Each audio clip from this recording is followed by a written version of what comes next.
alô! Vamos para mais uma aula de Geografia. Tema de hoje: Agricultura, Pecuária, Comércio e Serviços. Para quem não me conhece, professor Alexandre, é um prazer em você estar aqui. E o canal é o professor Alex. Então vai lá, se inscreva, indica para um amigo, para uma amiga e vamos em frente. Legal? No nosso canal ele tem temas e aulas voltados para toda a parte voltada para a geografia, também para a história, e outros três temas, que é tecnologia, administração de empresas e logística empresarial. Legal? Então são 5 temas de conhecimento. Então espero que você goste, indique para um amigo, para uma amiga, para um familiar. Você que é aluno, indique para outro aluno, o aluno para o seu familiar, e vamos em frente dentro deste processo.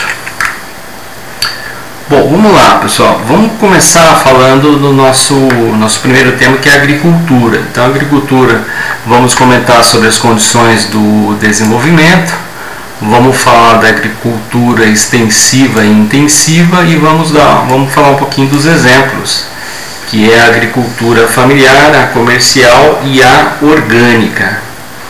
Bom, vamos lá. Sobre essa parte de condições de desenvolvimento, você tem esse desenvolvimento tecnológico e científico muito acentuado nos últimos anos. E o que é importante destacar? Elementos naturais, como por exemplo o relevo, o clima, o solo e a água, mesmo assim, embora tenha todo esse processo de avanço tecnológico e científico, ainda assim são fundamentais para o desenvolvimento da agricultura. Então, vamos falar um pouquinho do relevo. Então, o relevo ele pode facilitar ou dificultar a prática agrícola. Então, a imagem que eu trouxe aí já dá um exemplo aí, uma caracterização de relevo. Então, no caso, em áreas mais planas, favorece a agricultura, porque facilita a mecanização e também o processo de escoamento. Em áreas íngremes, de maior declividade, por exemplo, como morros, montanhas, o uso de máquinas e o transporte da produção agrícola são dificultados, que é como esse exemplo aí na imagem. Aí você tem a parte do clima, que no caso ali que influencia muito a característica do clima. Então, por exemplo, a laranja, o seu desenvolvimento é mais propício em locais quentes, e a maçã ele é mais específico ali, ele se adapta melhor ao frio. Então tem tudo isso aí que você tem que observar. Peguei só 2 exemplos, mas poderiam ser outros tipos de alimentos aí da agricultura. Tem a característica do solo, então são mais apropriados para a agricultura. Os ricos, por exemplo, em humus, em matéria orgânica. Então você tem ali toda essa parte aí da fertilidade do terreno. E tem a água, que é proveniente dos rios e da chuva, e é um elemento cuja falta, ou logicamente ao contrário, o excesso, pode inviabilizar determinados cultivos. Então tem também a característica do alimento, da agricultura, em relação ao tanto de água que você usa. Então tem que ter esse controle. Vamos falar um pouco da agricultura extensiva e intensiva. A extensiva, no caso, ela é característica geralmente para o uso de técnicas rudimentares ou também tradicionais na produção. O que é isso? Predomínio de mão de obra humana. Tá? Então você tem pouca mecanização, o forte é mão de obra humana. E a intensiva aí já é o contrário, o forte é o uso de máquinas, fertilizantes, sistema de irrigação, sementes selecionadas e técnicas mais modernas de cultivo. A agricultura ela pode ser, os exemplos que eu trouxe aqui, ela pode ser familiar. Então familiar geralmente aquele processo da subsistência, quando tem o objetivo primordial o sustento da família, e também ela é praticada em em pequena escala de produção, em pequenas propriedades, e tem como base o trabalho familiar, né?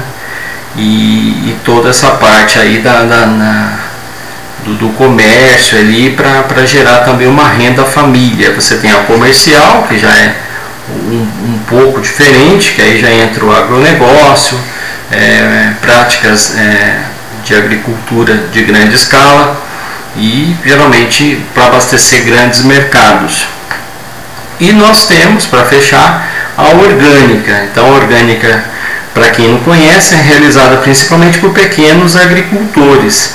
Segue o conjunto de ações que, no caso, você não usa agrotóxicos, você não usa também muitos fertilizantes químicos. E o que você usa? Geralmente você usa adubo, né? E outros produtos feitos com material orgânico. E logicamente tem todo esse processo aí do racionamento da água, que é muito comum na agricultura orgânica. A pecuária, você já vem com a parte da criação e produção de animais. Então você tem essa parte da criação e produção de animais. Você tem também, no caso tem os bois, a parte da parte suína, aves, né, peixes. Então você tem vários tipos de animais que são cultivados ali, que fazem parte da pecuária. E o que é interessante? Qual é o objetivo? Produção de alimentos, é claro, mas também a criação de matéria-prima. Você mandar para as indústrias matéria-prima. Tudo bem? Então você tem ali a pecuária é uma atividade econômica, é claro, né, que consiste na criação e como também a reprodução de animais. Então você tem essas particularidades. Você produzir alimento, mas não é só produzir alimento, também tem a parte da matéria-prima, do comércio, né? Então você tem ali diferentes animais que são criados ali, né? De grande porte, de médio porte, de pequeno porte, tem a produção mundial de peixes, então você tem a produção de suínos, a criação de aves, e você tem todas essas caracterizações da produção da pecuária. Legal? Bom, vamos agora, gente, bem rapidinho, para a nossa segunda parte da aula, que nós vamos falar de comércio, prestação de serviço, vamos falar um pouquinho de terceirização, um pouquinho de turismo, que é essa é a nossa segunda parte da aula de hoje. Então o comércio ele pode ser interno e ele pode ser externo. E uma outra caracterização que eu trouxe, que eu gosto de falar, ele pode ser no varejo e pode ser no atacado. Então vamos lá. Quando o comércio é interno, a compra e a venda de mercadorias são feitas, então anota aí, dentro do mesmo país. Então o famoso comércio interno. E quando você usa aí o processo da compra e venda de mercadorias entre países, né, de um país para o outro, aí você já tem o comércio externo. E uma caracterização importante que eu trago aqui, quando o país vende para outro, ele está o quê? Exportando. Então, acho que você já ouviu falar dessa palavra. Então, quando um país vende para o outro. E quando ele compra, no caso de um outro país, ele está importando. Então, no caso, o nosso país, o Brasil, ele tem as duas caracterizações, tanto exporta como importa. Legal? Então, vamos falar um pouco agora, para a gente, nessa parte, o comércio varejista. Então, quando o comércio ele é de varejo, as mercadorias são vendidas diretamente ao consumidor final. Então, geralmente, quando você chega numa loja e pede um produto e prontamente é atendido, geralmente nós chamamos uma loja de varejo. E quando é atacadista, uma loja de atacado, as mercadorias são vendidas, no caso, a primeira diferença, geralmente o objetivo é grandes quantidades, E geralmente a primeira teoria que teve era sempre vender para o varejo, mas hoje também o consumidor final também pode comprar de um atacadista, mesmo não sendo especificamente dono de um varejo, mas ele tendo ali o seu negócio próprio, a sua parte de empreendedor, ele consegue também ter esse processo de uso dessa terminologia do atacado. Prestação de serviço são atividades econômicas, aí envolve várias, né? Saúde, educação, transporte, lazer, e também tem a parte da terceirização. Então, geralmente aqui a prestação de serviço ela tem diversas atividades econômicas e vem apresentando um crescimento acentuado de oferta de emprego nas últimas décadas. E claro, né, também se diversificando. Principalmente, importante destacar, em países industrializados. Então cresce muito essa parte do serviço, da prestação. Então geralmente você compra, você vende, aí tem toda essa parte da internet, da troca de serviços específicos que pode ser feito pela internet.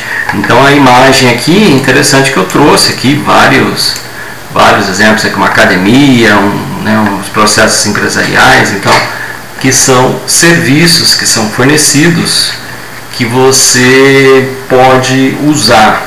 Temos também a terceirização. Então o que é a terceirização? É o processo de você terceirizar atividades dentro do processo produtivo, né? De repente numa empresa você terceiriza.